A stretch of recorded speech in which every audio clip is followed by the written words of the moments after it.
Hello everyone, welcome to my YouTube channel APC pharma classes. और last class में हम बात कर रहे थे ऑइंटमेंट बेसिस के बारे में।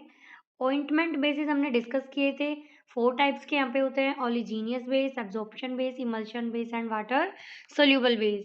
और ये 2 बेसिस हमने डिस्कस कर लिए थे। इनकी थोड़ी डिटेल हमने देखी थी और इनके अंदर कौन कौन से कंपोनेंट इन्वॉल्व होते हैं ये भी हमने पढ़ लिया था। आज की क्लास में हम ये 2 बेस डिस्कस करेंगे। देखो, सबसे पहले है इमल्शन बेस। थर्ड बेस है ये ऑइंटमेंट का। इमल्शन बेस क्या होता है कि ये सेमी सॉलिड और इनकी क्रीम लाइक कंसिस्टेंसी होती है। ये वाले जो बेसिस होते हैं इनकी ये सेमी सॉलिड नेचर में होते हैं। ऑइंटमेंट भी सेमी सॉलिड ही होते हैं। ये वाले बेसिस की बात करें तो ये खुद भी सेमी सॉलिड होते हैं और इनकी कंसिस्टेंसी क्रीम लाइक होती है। ठीक है। और इमल्शन नाम है तो मतलब ऑयल वाटर और वाटर इन ऑयल, ये 2 बातें इंक्लूड होंगी। तो ये दोनों टाइप के जो इमल्शन हैं वो यूज़ में होते हैं इस इमल्शन बेस को बनाने के लिए। ठीक है। ऑयल वाटर टाइप के जो हैं वो मोर पॉपुलर होते हैं क्योंकि वो स्किन से इजीली रिमूव हो सकते हैं। इसलिए ऑयल इन वाटर जो इमल्शन बेस है इनको ज़्यादा यूज़ में लिया जाता है, जबकि जो वाटर ऑयल टाइप के इमल्शन बेस होते हैं ये ग्रीसी और स्टिकी इन नेचर होते हैं। ठीक है। तो ये था अबाउट इमल्शन बेसिस के बारे में। क्या बोला हमने कि जो इमल्शन बेसिस है ये सेमी सॉलिड होते हैं ये, और क्रीम लाइक कंसिस्टेंसी होती है। Oil water, water in oil दोनों टाइप के काम में लिए जाते हैं। ऑयल वाटर को ज़्यादा काम में लिया जाता है क्योंकि ये स्किन से जल्दी रिमूव हो जाता है, और वाटर इन ऑयल टाइप का भी काम में लिया जाता है, लेकिन ये ग्रीसी और स्टिकी होता है। ठीक है। नेक्स्ट बात करेंगे वाटर सोल्यूबल बेसिस के बारे में। वाटर सोल्यूबल बेसिस इनका यहाँ पे क्या है काम, इनको हम ये ग्रीसी नेचर नहीं होते क्योंकि इसमें वाटर प्रेजेंट है, इसलिए इनको यहाँ पे हम ग्रीसलेस ऑइंटमेंट बेस के नाम से भी जानते हैं। किस नाम से? ग्रीसलेस ऑइंटमेंट बेस। ठीक है। पॉपुलरली कार्बोवैक्सेस इसके अंदर इंक्लूड होते हैं, जैसे कि पॉलीथाइलिन ग्लाइकॉल पॉलीमर्स, ये इनके अंदर यूज में लिए जाते हैं क्योंकि जो कार्बोवैक्सेस होते हैं वो वाटर सोल्यूबल होते हैं, नॉन वोलेटाइल होते हैं, इनर्ट सब्सटेंस होते हैं। ठीक है। इनका जो मोलिकुलर वेट है वो 200 टू यहाँ पे कितना 8000, इतना यहाँ पे इनका मोलिकुलर वेट होता है। और जो कार्बोवैक्सेस है यहाँ पे वो डिफरेंट टाइप के कार्बोवैक्सेस को काम में लिया जाता है। एक ही तरीके का नहीं, अलग अलग टाइप के ले सकते हैं, जिससे कि ऑइंटमेंट की जो कंसिस्टेंसी है वो भी मेंटेन्ड रहती है। ठीक है। तो ये हमने ये चारों बेसिस यहाँ पे हमने डिस्कस कर लिए। 2 हमने पहले पढ़ लिए थे और ये दोनों अब हमने डिस्कस कर लिए। ठीक है। अब हम ऑइंटमेंट के बारे में यहाँ पे इम्पोर्टेंट की पॉइंट्स देखते हैं। ये तो हमारे बेसिस हैं यहाँ पे जो हमने डिस्कस कर लिए हैं। देखो, एग्जाम्पल भी यहाँ पे लिखे हुए हैं।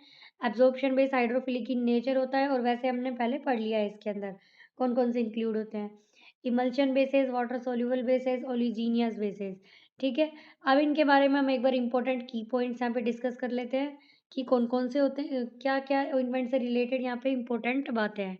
देखो, जो एक तो ऑइंटमेंट होते हैं वो प्लास्टिक फ्लो एग्जिबिट करते हैं। ठीक है। अब ये प्लास्टिक फ्लो क्या होता है? 2 टाइप का फ्लो होता है, न्यूटोनियन फ्लो और नॉन न्यूटोनियन फ्लो। ये आपके थिक्सोट्रॉपी के चैप्टर में ज़्यादा यहाँ पे काम मतलब पढ़ते हैं इसको। ठीक है। रियोलॉजी से रिलेटेड जो है, तो यहाँ पे अभी हमको इतना ही याद करना है कि ऑइंटमेंट जो होते हैं वो कौन सा फ्लो एग्जिबिट करते हैं, तो प्लास्टिक फ्लो एग्जिबिट करते हैं। और ऑइंटमेंट बनाने के लिए जो मोस्ट पॉपुलर मिल है वो कौन सी काम में ली जाती है? Triple roller mill. कौन सी? Triple roller mill. ठीक है। पेट्रोलेटम बेस जो है, हमने यहाँ पे पढ़ा था पेट्रोलेटम बेस, उसको यहाँ पे स्टरलाइज कैसे किया जाता है? उसको स्टरलाइज किया जाता है हॉट एयर ओवन की हेल्प से। कितने टेम्परेचर पे? 175 डिग्री सेल्सियस टेम्परेचर पे। कितनी देर के लिए? 2 आवर्स के लिए। ठीक है। ये यहाँ पे कुछ ऑइंटमेंट से रिलेटेड यहाँ पे इंपॉर्टेंट बातें हैं यहाँ पे जो हमने डिस्कस की। आगे हम इसमें देखते हैं ऑइंटमेंट प्रिपरेशन मेथड्स। तो यहाँ पे जो ऑइंटमेंट प्रिपरेशन के जो मेथड है वो यहाँ पे 4 टाइप के होते हैं। कौन कौन से? जिनमें कि फर्स्ट है कौन सा? ट्रिचुरेशन मेथड। ट्रिचुरेशन मेथड। ठीक है। ट्रिचुरेशन मेथड जो होता है ये स्पैचुला की हेल्प से यहाँ पे ऑइंटमेंट इसमें यहाँ पे बनाया जाता है ऑइंटमेंट स्लैब के ऊपर। इनका एग्जाम्पल है जैसे आपका सल्फर ऑइंटमेंट। कौन सा? Sulphur ointment. या और दूसरा कौन सा एग्जाम्पल है? Benzoic acid ointment. ठीक है।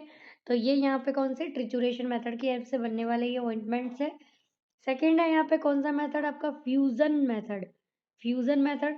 फ्यूजन मेथड के अंदर यहाँ पे क्या होता है कि जो यहाँ पे 2 अलग-अलग मेल्टिंग पॉइंट वाले कंपोनेंट हैं, उनको पहले अलग-अलग ही यहाँ पे मेल्ट किया जाता है। फिर दोनों को मिक्स करके स्टिर कर दिया जाता है। तो यहाँ पे क्या है, ईज़िली यहाँ पे ऑइंटमेंट ये प्रिपेयर हो जाता है। ठीक है? और जो आपका थर्ड वन है, इसमें आएगा आपका केमिकल मेथड। केमिकल मेथड का एग्ज़ाम्पल कौन-सा है? Strong iodine ointment, strong iodine ointment, ठीक है? फोर्थ वन है आपका इमल्सिफिकेशन मेथड। इमल्सिफिकेशन मेथड ये यहाँ पे फोर्थ है ऑइंटमेंट बनाने का प्रिपरेशन का मेथड। ठीक है? तो ये चारों टाइप के मेथड्स हैं जो हमने डिस्कस किए हैं यहाँ पे।